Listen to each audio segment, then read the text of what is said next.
Hello students, welcome to Infinity IAS.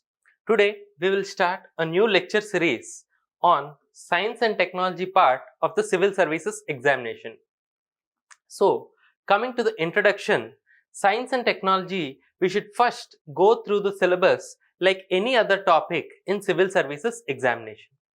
So, for prelims, the Science and Technology part, it is just mentioned general science. That includes all our basic concepts as well as current affairs. Then in the mains part of the syllabus, we have Science and Technology in GS3 paper. This is the syllabus that is mentioned for GS3 in Science and Technology subsection. So it starts from recent developments and their applications and effects in everyday life. So we should be aware of recent developments or current affairs related things in science and technology, as well as their applications and effects in everyday life. So for example, in mains this year we had a question regarding blue LEDs. Blue LEDs was a recent development in science and technology, and the question that was asked was, what is the effect of blue LEDs on everyday life? So this question was directly asked from this section of the syllabus. So next comes achievements of Indians in science and technology. So we should be aware of different achievements of scientists from India or any other research organization from India. For example, we have had a question on the contribution of MS Swaminathan and Mokshagundam Visvesvaraya in mains. So this question was directly from this part of the syllabus. Next comes indigenization of technology and developing new technology. So this we have to look for research that is being taken place in India, or what are the initiatives that the government of India is taking to encourage research in India. This forms indigenization of technology and developing new technology. What is indigenization of technology? That means we are taking a technology or developing a technology completely on our own. That is indigenization of technology. Next, this is one of the most important parts of the syllabus. Here, different subtopics are separately mentioned. We have general awareness in the fields of IT, space, computers, robotics, nanotechnology, biotechnology. So, what do we have here? We need general awareness in these fields. For example, any graduate can attempt the UPSC Civil Services Examination. He or she need not necessarily be an engineer or a doctor. So even if a person is not from the science background at all, he or she needs to have general awareness of these particular topics. So here we have IT, space, computers. So IT and computers means we have artificial intelligence or deep learning or big data. Such topics come under IT and computers. Space technology includes satellites, launching vehicles, etc. Next comes nanotechnology. We will look at nanotechnology in further part of this series. And then comes biotechnology. This includes our vaccine developments or drug developments or even genetically modified crops, etc. So these are the topics that come under this part of the syllabus. This is very important part of the syllabus because it gives us a way to approach prelims examination. Considering the fact that only general science is mentioned in the syllabus for prelims examination, this can act as a guide of what is the knowledge we need to have to tackle prelims examination. Next comes issues relating to intellectual property rights. This is a very important topic considering the fact that we have had COVID-19 pandemic for the last 2 years and there were a lot of drugs and vaccines that were developed. So all the drugs and vaccines will have to have protection in the form of intellectual property rights. So we would have seen or heard of terms compulsory licensing, patents, etc. So all these come under intellectual property rights. So going through the syllabus of science and technology in the examination, we will see how to read science and technology for prelims examination. Although we have mentioned for prelims examination here, but science and technology can be approached almost in a similar way both for prelims as well as for mains examination. So we need to start with NCERTs for basics. NCERTs at least from 9th to 12th class, physics, chemistry and biological sciences would be helpful in having the basic knowledge regarding various science topics. For example, in the prelims examination previously, there was a question asked on Tyndall effect. So this Tyndall effect was not there in news or in any current affairs or any booklets that we get outside. So how do we tackle such questions? This is a very basic concept and it can be found in the NCERT science textbook. So such basic concepts we can get from NCERT books, and it is very important that we go through NCERTs to tackle such easy questions. Then comes dividing the syllabus into broad sections. So as we have seen, the syllabus mentions fields like IT, space, computers, etc. And there are other subtopics as well. So it is very difficult to go through the entire syllabus if we cannot divide it into broader sections. Now, this dividing the syllabus into broader sections can be done on an individual basis according to your own preferences and strengths. For example, if you are an engineer, you can put IT, computers, robotics, etc. in a single topic and go through it quicker than the other subtopics. For example, if you are a doctor, you can put biotechnology and medicine related topics in one section and go through it quicker than the other topics so that you can give more focus to topics like computers and IT, etc. So this division of broad sections is completely up to your own preferences and strengths.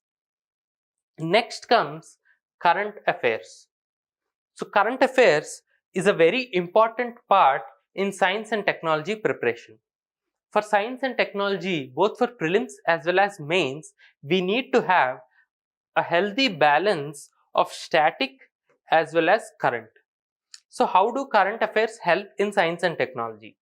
There can be questions directly asked from the current affairs of that year. For example, a missile is developed by India that can directly be asked in the prelims examination. Or if a new drug is developed by Indian organization, that can also be directly asked in the prelims examination. But at the same time, now if we see, there was a question asked about India's indigenous navigation system. There the question was about the navigation system, how it works, and the different orbits the satellites were placed in. So such question has both current related as well as static part. So how do we tackle it?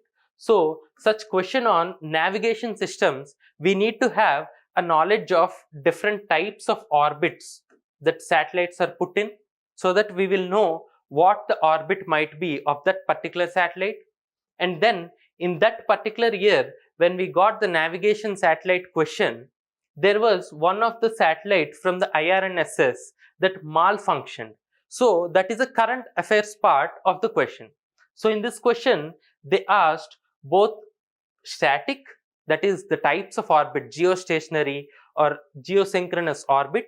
At the same time, they asked a current affairs part, that is a satellite that malfunctioned in the system. So this way we need to have a balance between static and current affairs. This will also help in mains examination. The current affairs that we read for science and technology in prelims can be used as examples in mains answer writing as well.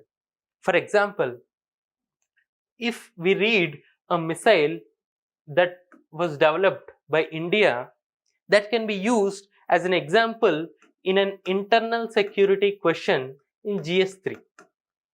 So, reading current affairs for science and technology will be useful for prelims as well as for mains examination.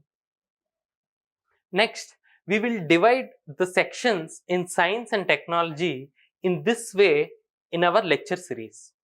We will start with biotechnology and medicine.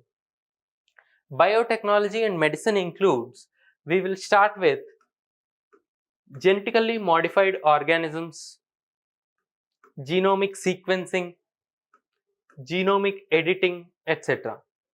Medicines, we have COVID vaccines, and then we have fortification of foods. Such topics we will include under biotechnology and medicine. Next comes computer and engineering. In this, we will look at different topics such as AI,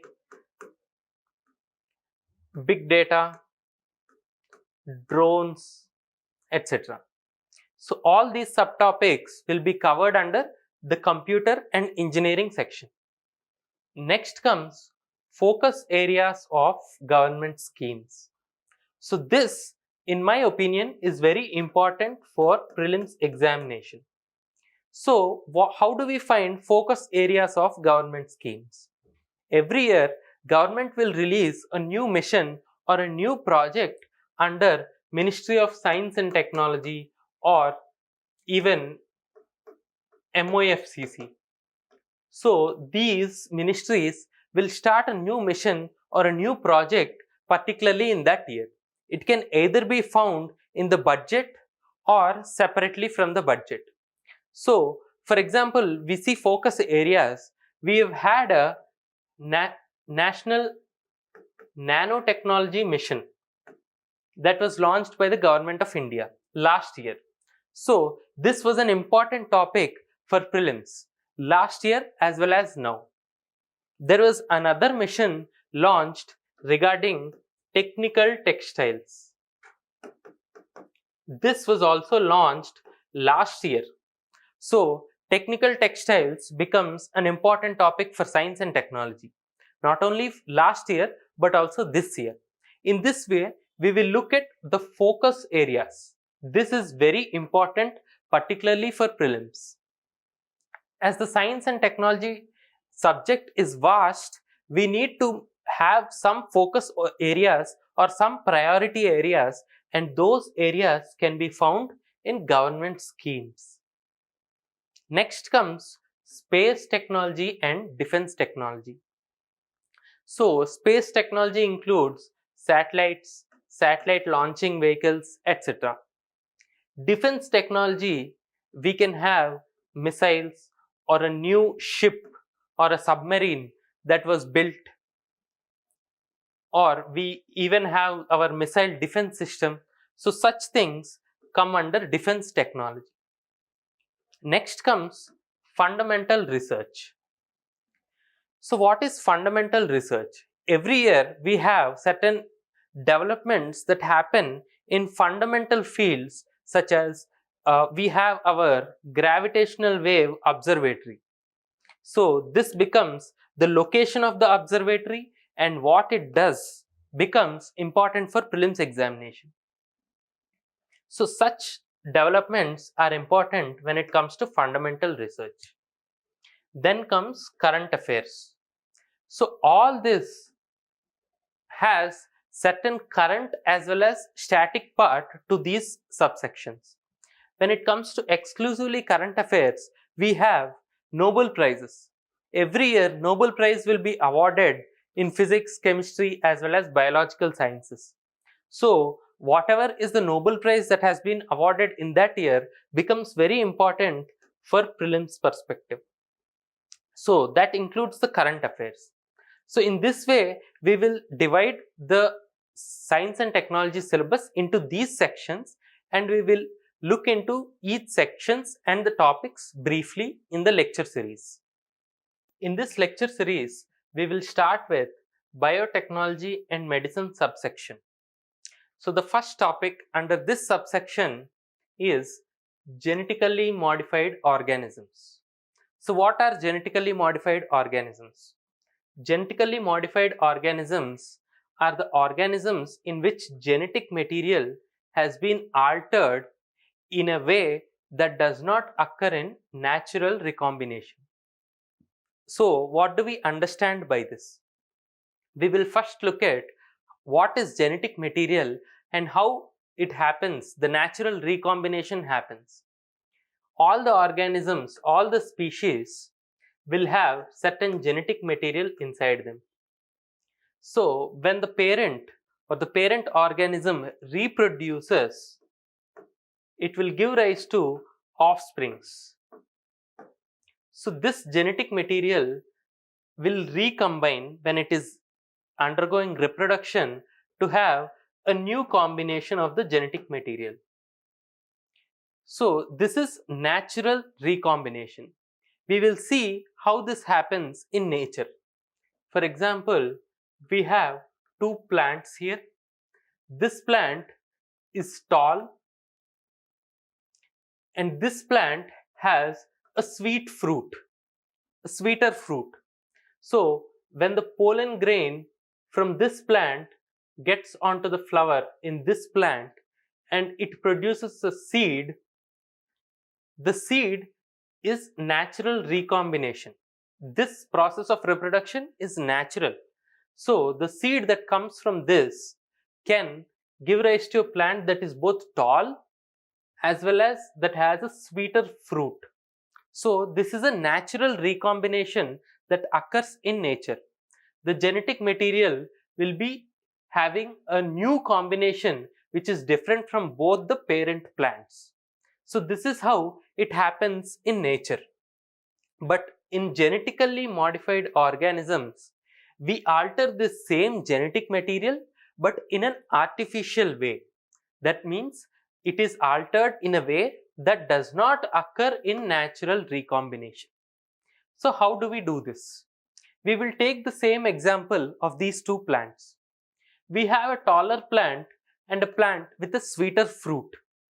So what we can do is take the seed from this plant. So this plant, this genetic material has already a gene that will give rise to a taller plant. So a gene is there for tallness.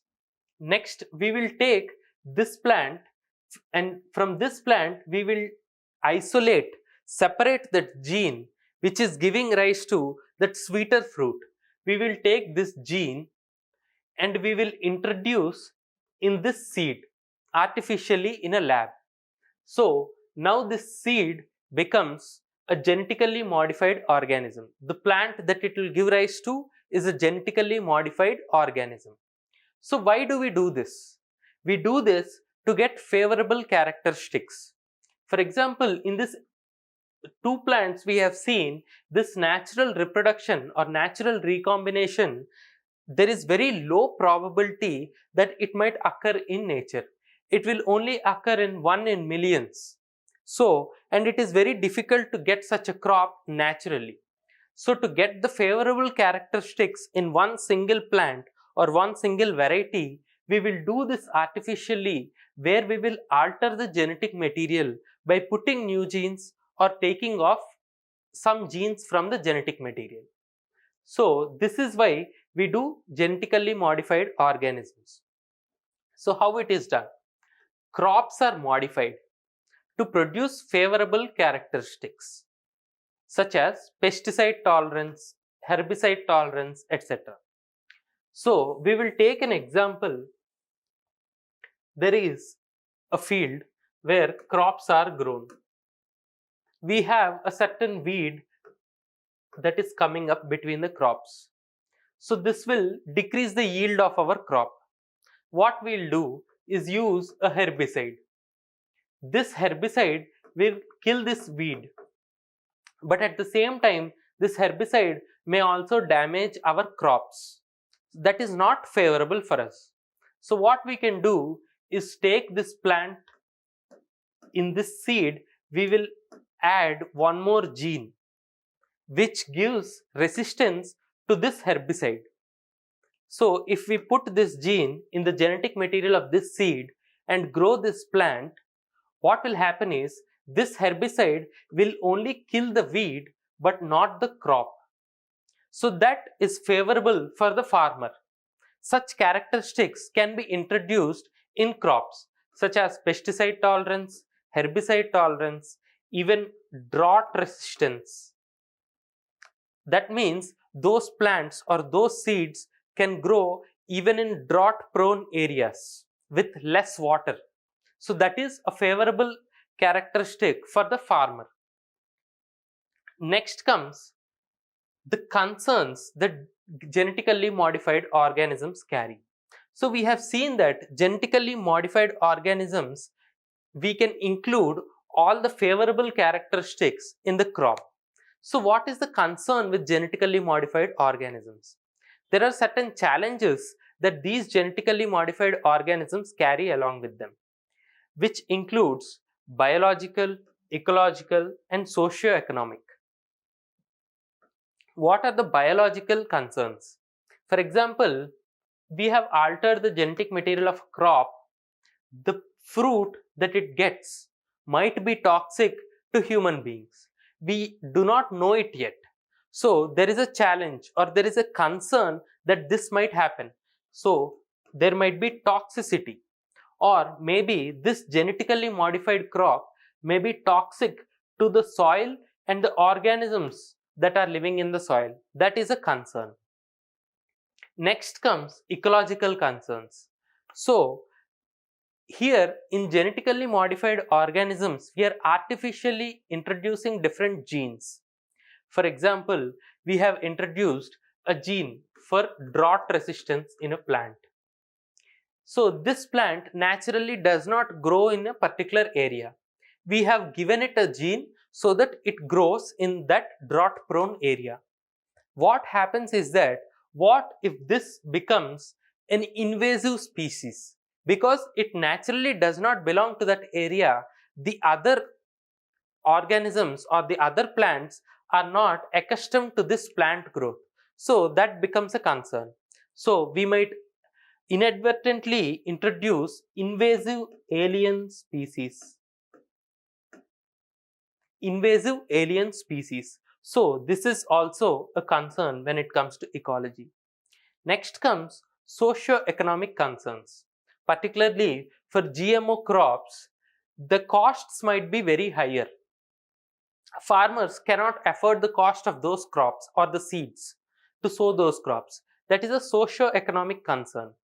For example, if a seed company has made a genetically modified crop and has given it to the farmers, but if there is a catch that the plants cannot be grown from the seeds, normally farmers will save some of the grain to be sown the next season. That means they will have the same crop that will give them seeds for the next season.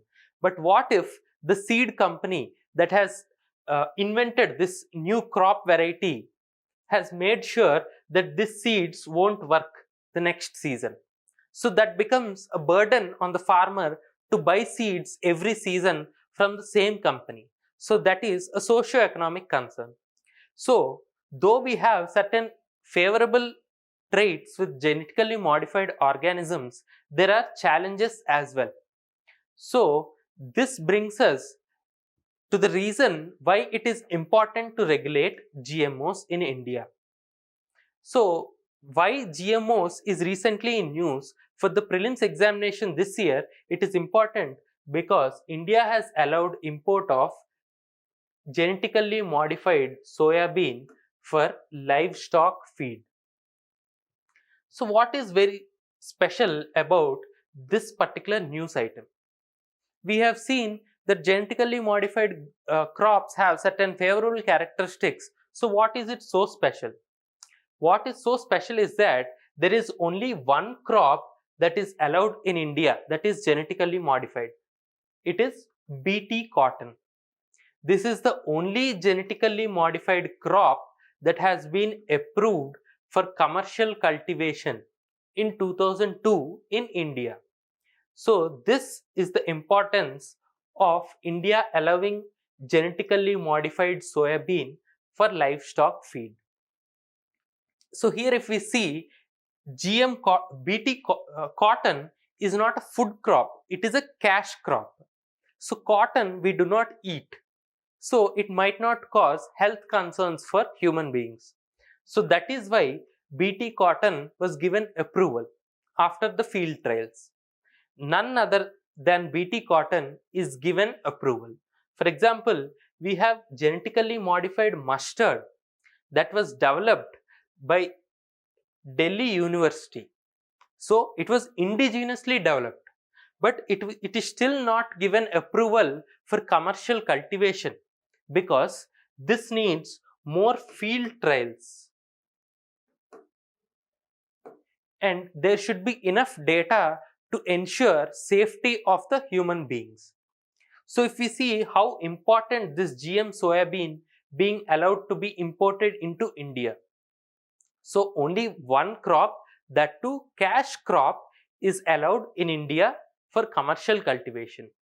GM mustard is not yet given approval because it might affect human health. So, this part in current affairs becomes very important for prelims examination.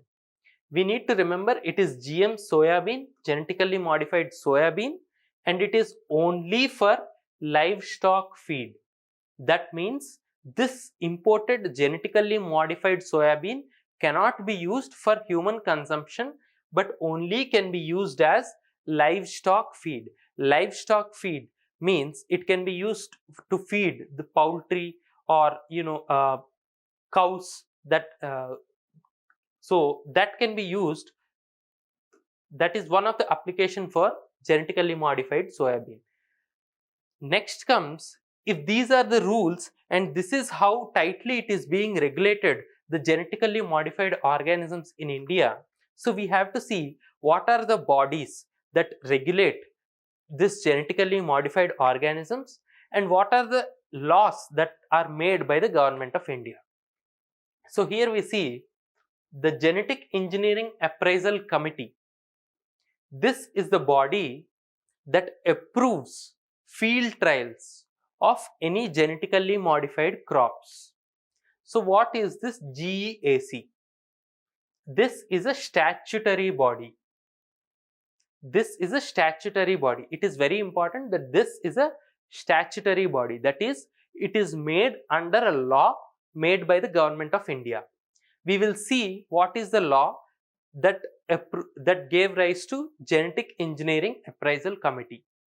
The law is Environment Protection Act 1986. So, there are certain rules made under this Environment Protection Act 1986, that is, rules for the manufacture, use, import, export and storage of hazardous microorganisms, genetically engineering organisms or cells. So, these rules are made under this act, and under these rules this committee has come into existence. So, this is a statutory body made under this act. These 2 points are important for prelims examination. Next comes Moefcc and the Department of Biotechnology. So, Moefcc is Ministry of Environment, Forest and Climate Change and Department of Biotechnology. These are responsible for implementation of the regulations. So regulations will be made under this act. GEAC will approve any field trials or even commercial field trials will be approved by GEAC. That means if, for example, GM mustard was invented in India by Delhi Institute, but we have to gather data whether it is safe for the soil, whether it is safe for human health, whether it is safe for the ecology. So such information will be collected by having trials. We will grow the crop in certain limited area under supervision so that we can get the data about how safe it is or how useful it is. That is field trial. So such field trials will be approved by GEAC. So we have already seen that BT cotton is the only genetically modified crop that has been approved. This is important for prelims examination. Only one crop for commercial cultivation, that is BT cotton. Next comes GM mustard. We have to remember GM mustard is DMH11, the name of this variety. It was developed by Delhi University. So we saw what is a field trial. So here GM mustard is pending for commercial release. So it is still in the trial phase.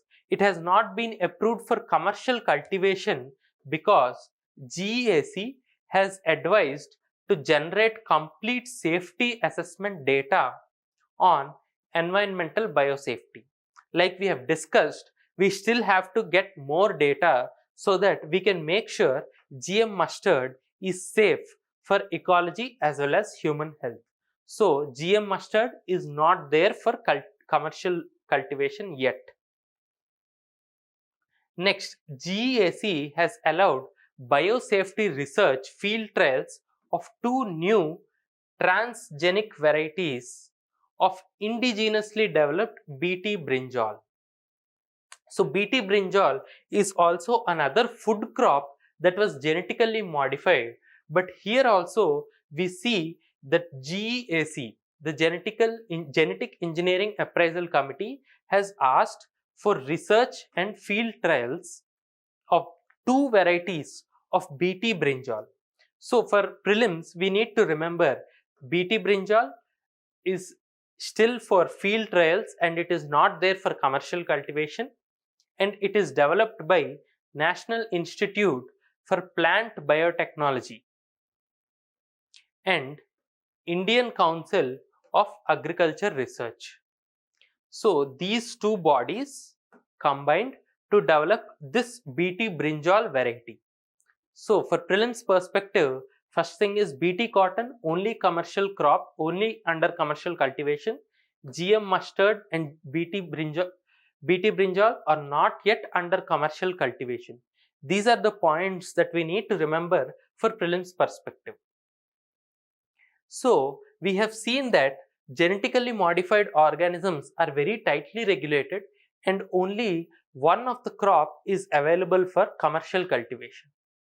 But if we see USA, Brazil, Argentina, India and Canada together account for approximately 90% area of GM cultivation.